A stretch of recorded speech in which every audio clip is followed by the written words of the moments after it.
phase of moon. This is Blake Cousins. Welcome to Third Phase of Moon.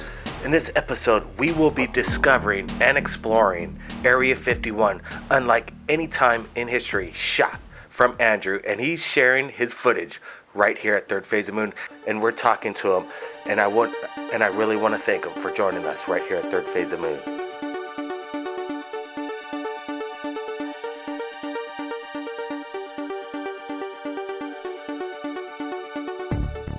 So we're gonna park right in here and begin the trek.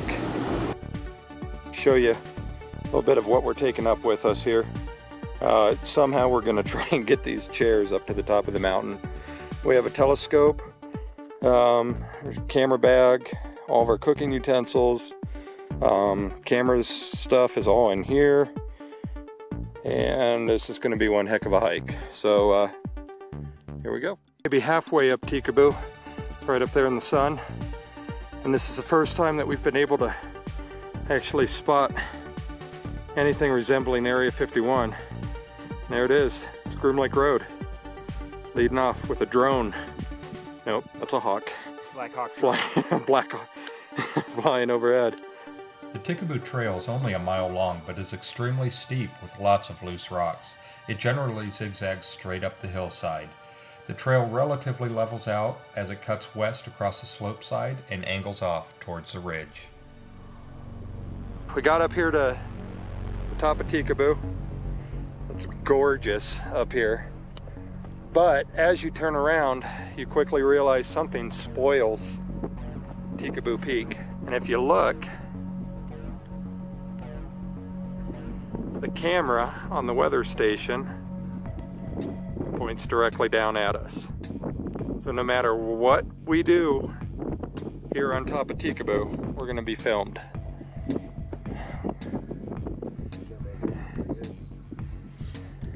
And that camera is definitely on the swizzle, man. Oh yeah. As we settled in for a long cold night on the top of Tikaboo, Area 51 came into view. With 7 runways and more than 25 hangars, the base is truly impressive. All right, so it's 9 o'clock. We're still on top of Tikaboo. There were some unusual lights that you captured in the night skies over Area 51. One appeared red and another a streak of green. Could you explain to us what it looked like with the naked eye on location on the ground? I would love to explain to you what they were, but we did not see them with our naked eye. It was only after we took that picture that we saw the actual image on the camera screen, and we kind of flipped out from there. Like I said in the video, we spent 45 minutes trying to recreate that image, and everything we did wasn't even close. So whatever it was, it hovered because, well, the blue-green one hovered at least because it sat there for 57 seconds, but it was never visible with the naked eye. Now if you look real close, you can see we have movement going right now on Area 51. You managed to capture like aircraft taking off on the airstrip over there. Could you make out any detail what the craft was, and was it doing anything, unusual in flight patterns? When we shot that video, and you have that image of the airplane taking off from Area 51, we were 23 to 26 miles away from it. From that distance, it was hard to make out what it was. Judging by the takeoff pattern and the speed, it appeared to be one of the Janet flights, at least out of Las Vegas. It appeared to be heading back that direction. I can't be certain.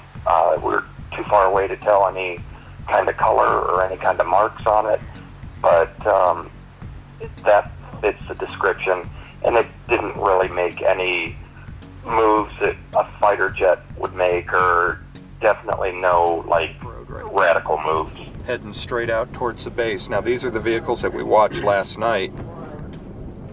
Is that a trailer? I don't know what that is. Yeah. So here's a huge trailer parked on Groom Lake Road here. That is a big trailer. Our second night at Area 51 was spent at Campfire Hill. This is an outstanding spot to camp because of its proximity to the front gates, less than 2 miles, and because it sits atop of a small hill, providing an excellent vantage point of the entire surrounding area. Andrew, could you tell us, when you first noticed this Ford coming at you, did you feel intimidated in any way? Did you think that they were going to come up there and arrest you?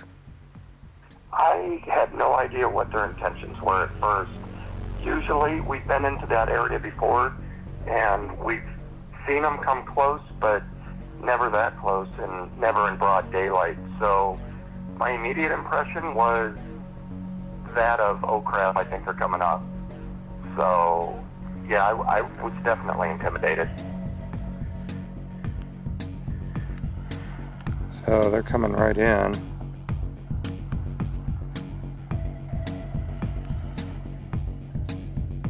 Well, that's as close as I've ever seen them.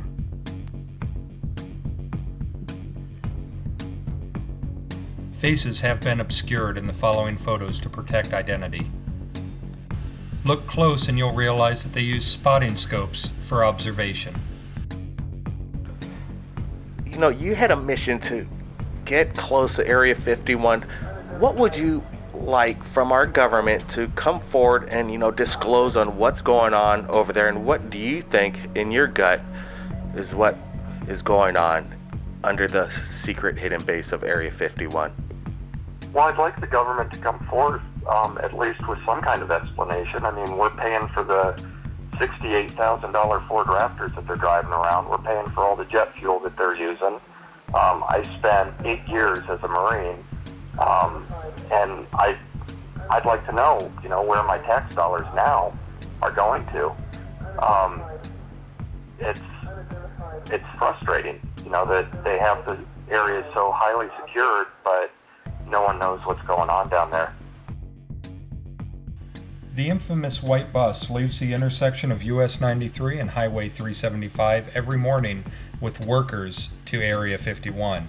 It returns later in the evening to the same intersection where the workers get in their personal vehicles and head home.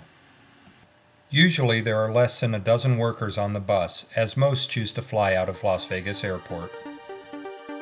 All right, Andrew, I really want to thank you for joining us here at Third Phase of the Moon. How can the viewers, get in touch with you and follow more of your incredible investigative skills down on the ground over there at Area 51? Thank you very much. I really appreciate the opportunity. The best way for viewers to get in touch with me is to go to my YouTube page. You can do that by going to USMC, the number 4, higher, and that will get you to that'll get you to my YouTube page. I'm always happy to entertain intelligent questions, and I look forward to hopefully someone explaining maybe what that is in the picture that we took over Area 51. We also noticed this helicopter doing reconnaissance upon our departure from the area. We left Area 51 with far more questions than answers. What were the strange lights in the sky that night? What was that trailer carrying out of the base? What type of projects are the workers developing? And why is there such a need for such high security measures?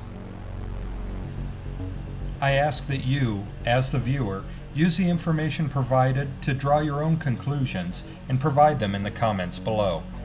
I take a lot of pride in your comments, and I look forward to answering the intelligent questions. Also, I ask that you please hit the like button below to show your continued support towards our efforts.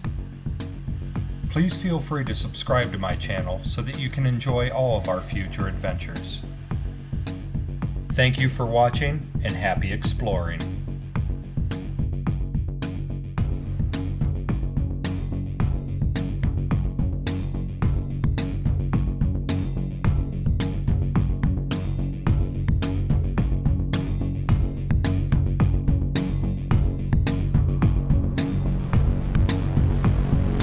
Unidentified flying object. We had only been atop Campfire Hill for 15 short minutes before we had our first interaction with the camo dudes. Okay, so they're stopping, coming in, and he's coming right up to us. What follows is the closest anyone has gotten to the camo dudes without being arrested. All right. This has never happened before.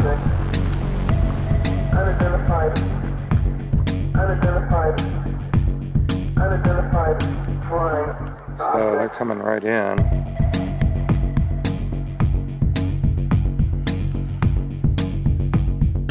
Well, that's as close as I've ever seen them.